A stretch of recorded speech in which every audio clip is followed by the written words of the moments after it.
بسم اللہ الرحمن الرحیم۔ السلام علیکم ورحمۃ اللہ وبرکاتہ۔ ناظرین، آپ دیکھ رہے ہیں ازمودہ وظیفہ۔ آج ہم آپ کو بتائیں گے کہ دل کو چھو لینے والی کون سی بات ہے، یعنی کون سی ایسی بات ہے کہ جس کو سن کر دل خوش ہو جاتا ہے۔ ناظرین، جب آپ کسی کی اولاد کی تکلیف پر اپنی اولاد کی طرح غم کھاتے ہیں تو آپ کی اولاد کی جو تکلیف ہے وہ ہٹا دی جاتی ہے، کیونکہ آپ نے غم جو کھایا ہے وہ دوسرے کی اولاد کے اوپر کھایا ہے، تو آپ کی اولاد کے اوپر وہ غم نہیں آئے گا۔ اسی طرح جب آپ کسی کے بوڑھے باپ کے لیے سیٹ سے اٹھ کر اس کے احترام میں، اس کے ادب میں اٹھ کر کھڑے ہو جاتے ہیں،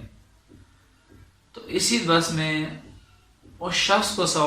اسی بس میں یا سواری میں اس شخص کو سوار کر دیا جاتا ہے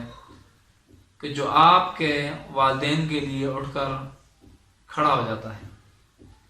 تو جب آپ کسی کی ماں بہن بیٹی کی طرف اٹھنے والی غلط نگاہ پھیر لیتے ہیں تو آپ کی ماں بہن بیٹی کے گرد ایک دیوار بنا دی جاتی ہے، جس کی طرف اٹھنے والی ہر نگاہ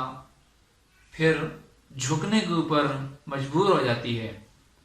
یعنی کہ جب آپ یہ چاہتے ہیں کہ آپ کی اولاد کے اوپر کوئی غم نہ آئے تو پھر آپ کو یہ کرنا ہوگا کہ کسی دوسرے کی اولاد کے اوپر آپ نے غم کھانا ہوگا، جس طرح اپنی اولاد کے اوپر آپ غم کھاتے ہیں، تو پھر وہ غم، وہ پریشانی، وہ مصیبت آپ کی اولاد کے اوپر نہیں آئے گی۔ اسی طرح آپ یہ چاہتے ہیں کہ آپ کے والدین کا معاشرے میں ادب ہو، معاشرے میں ان کی عزت نصیب ہو، ان کا احترام ہو،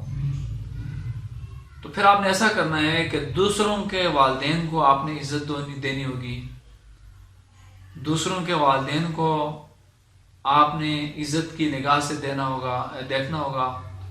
ان کا احترام کرنا ہوگا۔ سواری یا بس میں آپ نے ان کے لیے جگہ چھوڑنی ہوگی، اور جہاں پر آپ دیکھیں کہ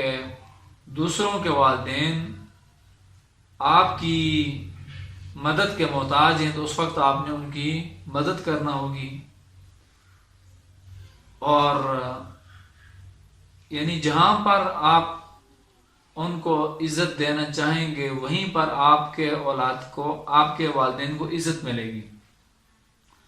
تو اگر آپ یہ چاہتے ہیں کہ آپ کی ماں بہن بیٹی کی طرف کوئی شخص غلیظ نگاہ سے نہ دیکھے تو پھر آپ کو اپنی نگاہ میں حیا پیدا کرنا ہوگی کہ آپ کی نگاہ کسی کی بہن بیٹی کے اوپر نہ پڑے، تو پھر اپنی نگاہ کو جب آپ بچائیں گے تو پھر آپ کی جو ہے ماں بہن بیٹی بھی دوسروں کی غلیظ نگاہ سے بچ سکے گی۔ ناظرین، اگر آپ کو ہماری نئے کوششیں یہ ویڈیو پسند آ رہی ہے تو ہمارے چینل کو آپ سبسکرائب کیجئے اور صدقہ جاریہ سمجھ کر ویڈیو کو شیئر کیجئے اور کمنٹ سے ہمیں ضرور آگاہ کیجئے۔ اپنا اور اپنے چاہنے والوں کا بہت بہت خیال رکھیے۔ اللہ حافظ۔